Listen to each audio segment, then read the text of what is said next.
for today. I thank you for your grace and your mercy, your love and your faithfulness. Father, the things that we do with our hands along the way, that is a blessing to others. We will not use our hands to make war or to take away or to tear down, but to build.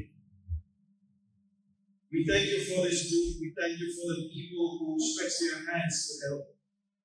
And Father, most of all, we thank you for those who are getting the help, that they know that somewhere along the way, someone cares. Someone is willing to help. They're not alone. We thank you for your blessings. Amen. At this time, I'm going to ask Ms. Gordon to come and give an overview of the Pollyanna Project.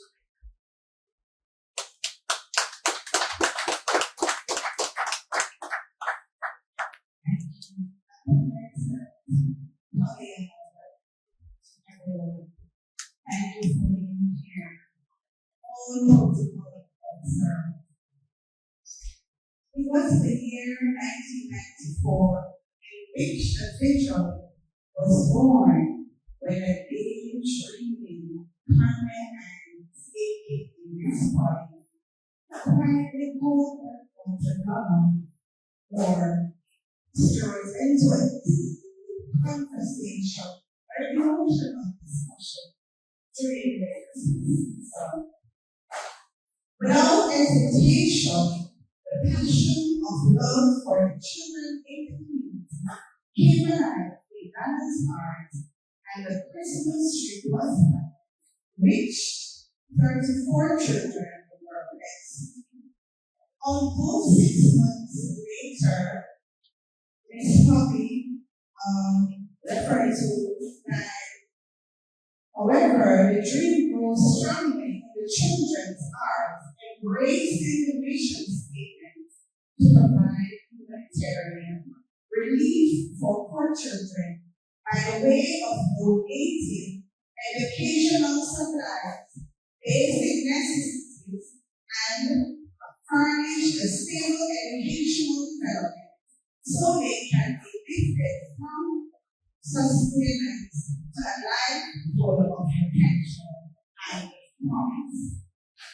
Pollyanna has served in many areas of Jamaica, namely Old Harbour High School, Lucky Hill, Reservoir Moore, St. Catherine, Tompkins in Portland, Birmingham in Portland, Retirement St. Mary, St. Mike in St. Andrew, Aston Basis School, and the primary in St. Andrew, Davis Man, St. Andrew, Jamaica Kidney Foundation, the National Children Home, Parish, which is St. Elizabeth, St. Thomas, Leone, over and Manchester.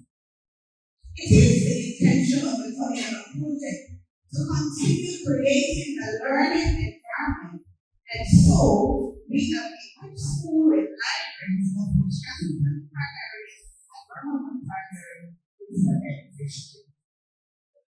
We have not only touched the lives of our Jamaican soil, but spread our wings into international communities like sections of Africa, Antigua, Ghana, Guyana, Sierra Leone, Nigeria. The board of directors stand resolute in keeping with our mantra, counting one hand at a time. In closing, do not follow where the public will lead you. Go instead where there is no part in the country. Thank you. I would like to have Dr. Marsha Smith just to come up and say a few words. Just to greet us, say a few words.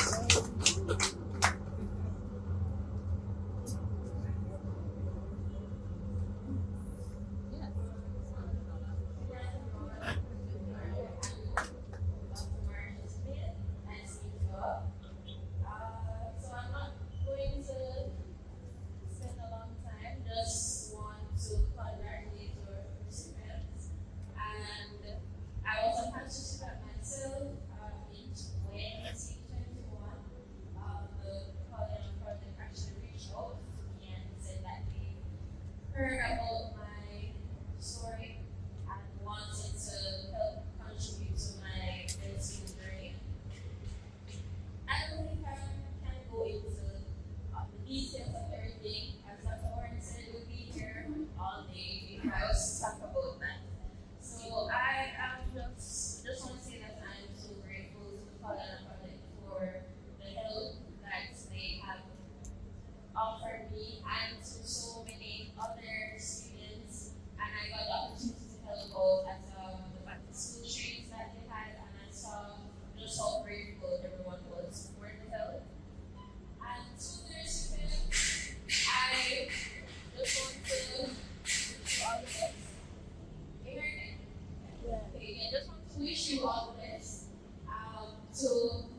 not sure how to begin. I don't want to start.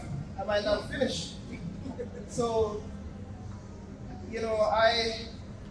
I'm really excited about this partnership and this learning about the Pollyanna Project today.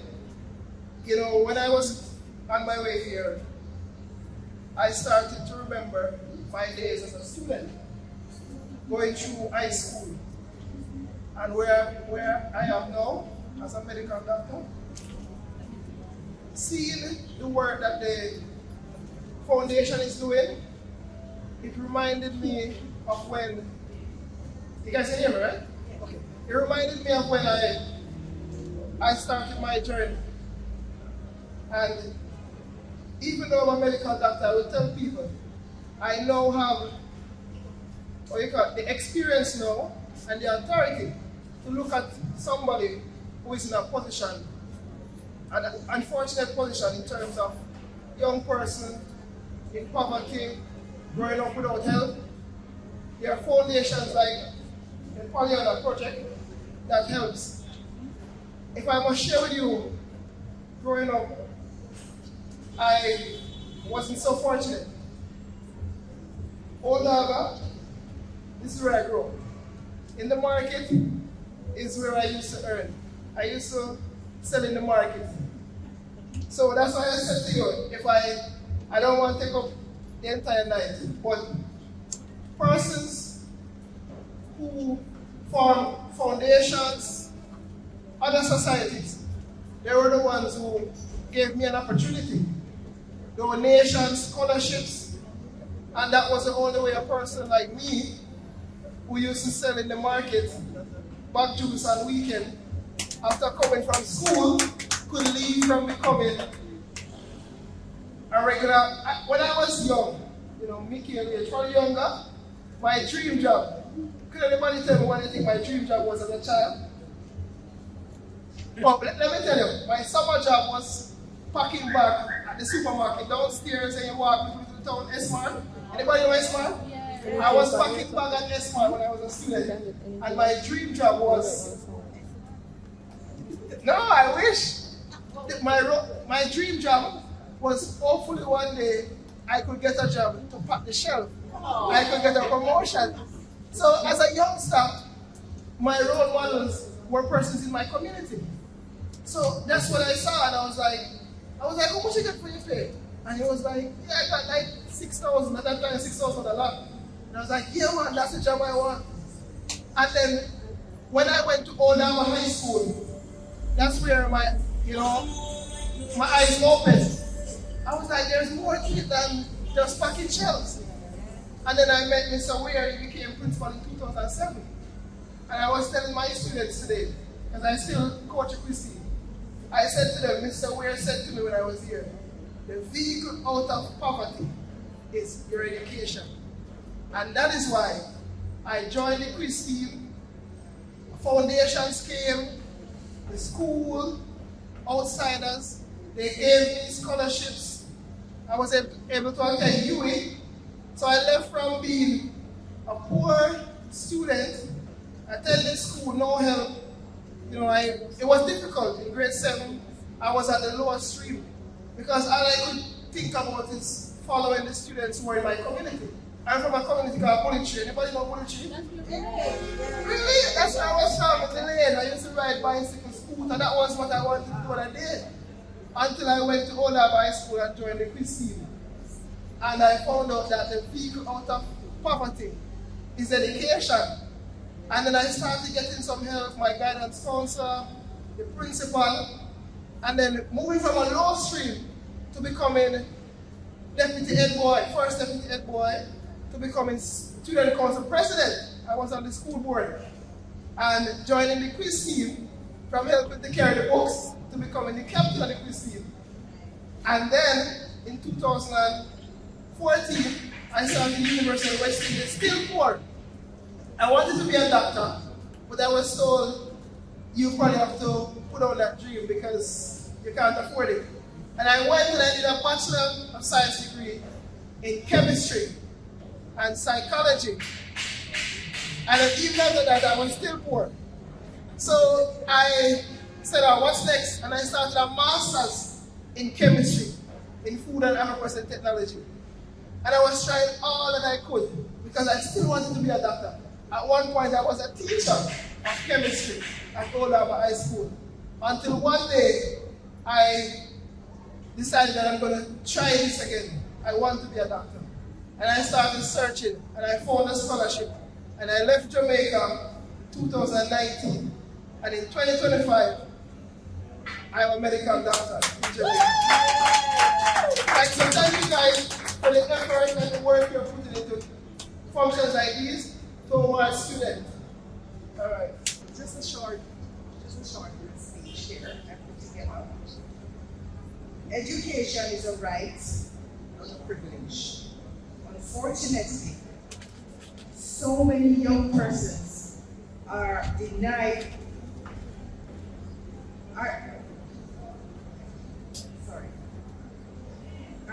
this right, whether through poverty, neglect, and in more dire cases, like one whole generation of Palestinian children whose education, futures, and their whole lives have been stolen from them. We just cannot take what we have for granted, especially seeing that we live on an unfortunate sky. I've always believed that a nation cannot be reformed without the reformation of its youth. The Pollyanna Project seeks to help in fulfilling that mandate. The arms of this organization has crossed the shores of the Americas all the way to Africa and back in their relentless effort to make the world a better place, one child at a time. I am elated to be here to witness the scholarship award to Miss Kessandra James, whom I think is deserving. Miss James, I wish you well in the pursuit of your education. It is people like you who we are dependent on to take this Jamaica land we love into a brighter future. And I make up a little poem, it's called Believe in You. This is for you, Miss James. Some days you wake up and nothing has changed. The same weight, the same wounds, the same endless pain. You look around and wonder if this is it. If life is just a cycle of waiting, or pushing through, or holding on, without even knowing when relief will come. But listen, not every battle is meant to break you. Not every dark night is meant to stay. Some storms exist just to remind you that you are strong enough to stand in the rain. You may have 100 tomorrows that feel the same. Each one heavy, each one gray. But one day you wake up and the air will feel lighter and the weight you carried will be gone and you realize this was the tomorrow you were waiting for. Pollyanna Project. Heartfelt thanks and gratitude to you for the sterling contribution to education. May you continue to grow from strength to strength. Thank you all for coming to me. Thank you for your support. God bless you.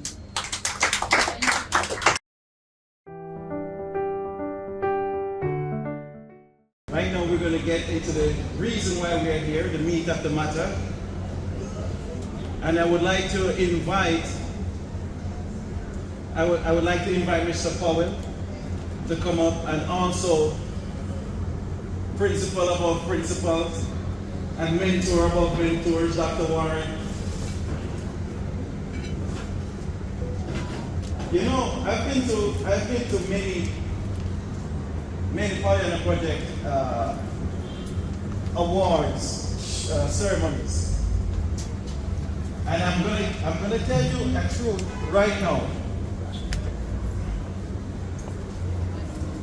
This is one of the first ceremonies where we have men represented like this.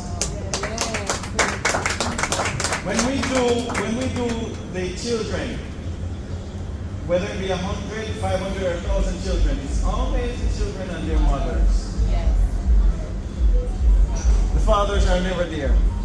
When we do schools, it's always the mothers and their children. The only other place where we see the fathers is in Africa. The fathers are there in Africa. Whether they have shoes on or not, they are there. But it is good. And Mr. Weir represents resources. Dr. Warren represents resources. He or they have things that you need. The only way you're going to get it is by asking. You can want something. You could need something. If you never ask for it, you're never going to get it. Never going to get it. And even if they can't give it to you, I'm sure they can point you in a direction or give you something to hold on to until you get what you're looking for. So, let me ask board member, director for Pollyanna Project Jamaica, Ms. Moore Garden, to come and make a presentation to Mr. Powell.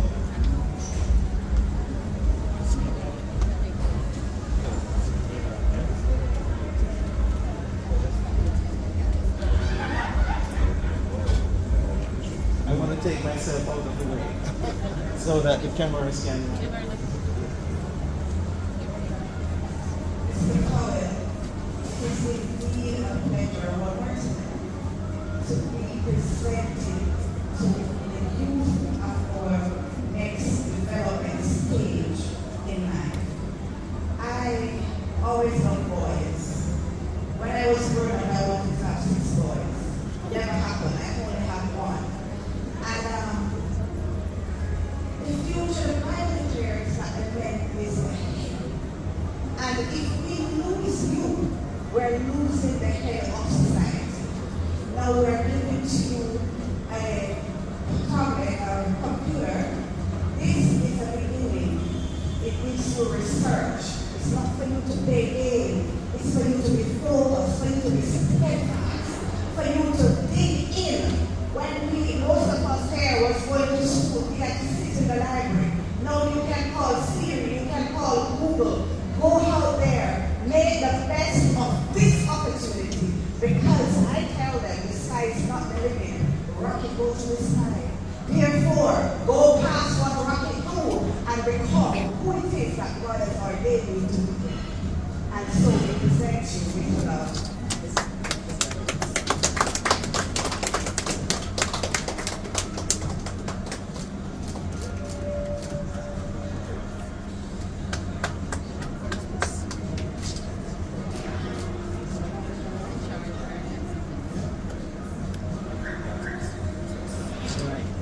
Thank you very much.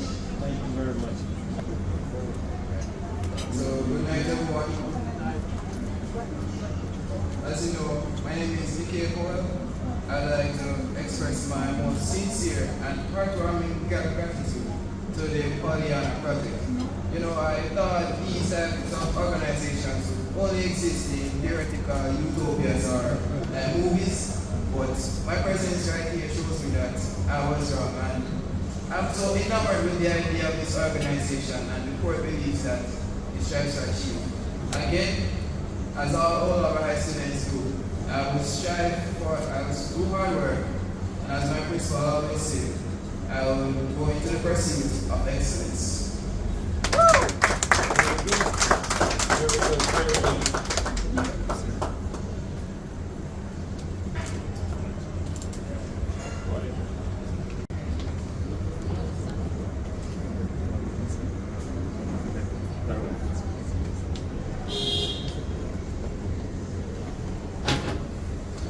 So, on behalf of the Pollyanna Project, we would like to present this check to you as a promise on your future.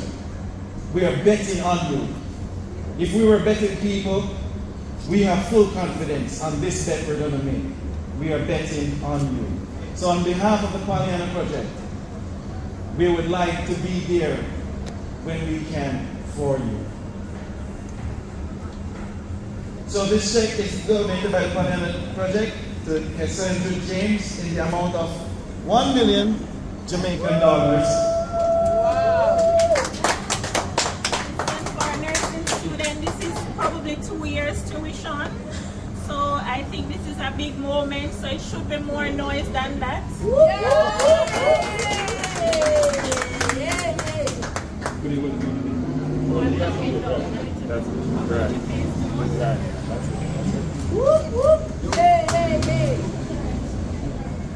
Congratulations. I stand here today with a sense of gratitude and appreciation. Firstly, I'd like to extend my heartfelt gratitude to the Pollyanna Project for granting me this opportunity. An opportunity where I can change the common narrative that's painted for children in my situation. Being raised in rural Jamaica, we as young people are often influenced to stay within our reach or what's easily accessible. Not saying, but from a tender age, I knew that I wanted more. Wanted more, but lacked resources without making enough reasons to give up. But I didn't. I held on to a dream, empty pockets, and a village behind. Growing up in primary school, when my mom only had $100 to give me to go to school, others who frowned or didn't go, but I went because I wasn't going to make my situation define me, and I made the most of it. Mana stepped out of the true world, a term often used by Jamaicans, and I can attest to the accuracy. Many times, people just give me stuff, and I wouldn't even have to spend that $100 because of my mother raising. Yes. Going to St. Jaga High School, I felt like a small pebble being thrown into a struck of big rocks. With the core value of the school being, greatness is born here and excellent this year, and I was no resident, so I just had to be great. This institution opened and made me realize lots of things I didn't even know about myself. Unlocking hidden talents and strengths I didn't even know existed. I became a student leader, an advocate, and I realized the power of my voice. During my tenure at Jamaica High School, I secured 12 CSEC subjects and 5 pending and 2 CTSMs. Many awards and certificates later, and I remain humble because that's not where I want my greatness to start. I hope to inspire others. I hope to allow others to be able to step out of their comfort zone and risk it. Risk it to be great and do not conform to what society wants you to be, but what you dream of. I've always wanted to become a nurse as long as I can remember. Others say I would change my career as I navigated through the numerous options high school had to offer. But the more I got older, the more that passion built, and I think it reached the climax when my grandfather died. There I was, and I was helpless, and I vowed to never be in a situation where I can't help others, and I made my personal mission to achieve it, if not for myself, but for him. We aren't characterized by where we are from, but where we go in this life, where we allow our passions to take us, whether that's through sports, academics, or the arts. Being selected for this scholarship, I hope to evangelize my love of helping others. Every day when I think I haven't achieved much, but then I realize I'm literally living answered prayers. The more I achieve is the more I set more goals because I strongly believe the sky isn't the limit, it's just the view. And there's always more for us to do so we can unlock our fullest potential. My purpose for this speech is that it inspires someone here if you've ever thought of something and you lack resources and that calls you down. Just ask. The worst they can say is no. Ask yourself, if fear didn't exist, what would I have done?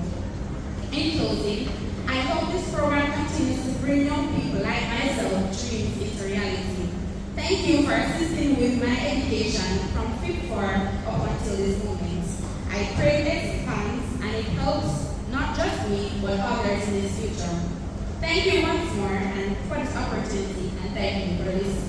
Our sponsors, our donors, gave us items to give to students, we obey. We do not deviate and take it for other purposes.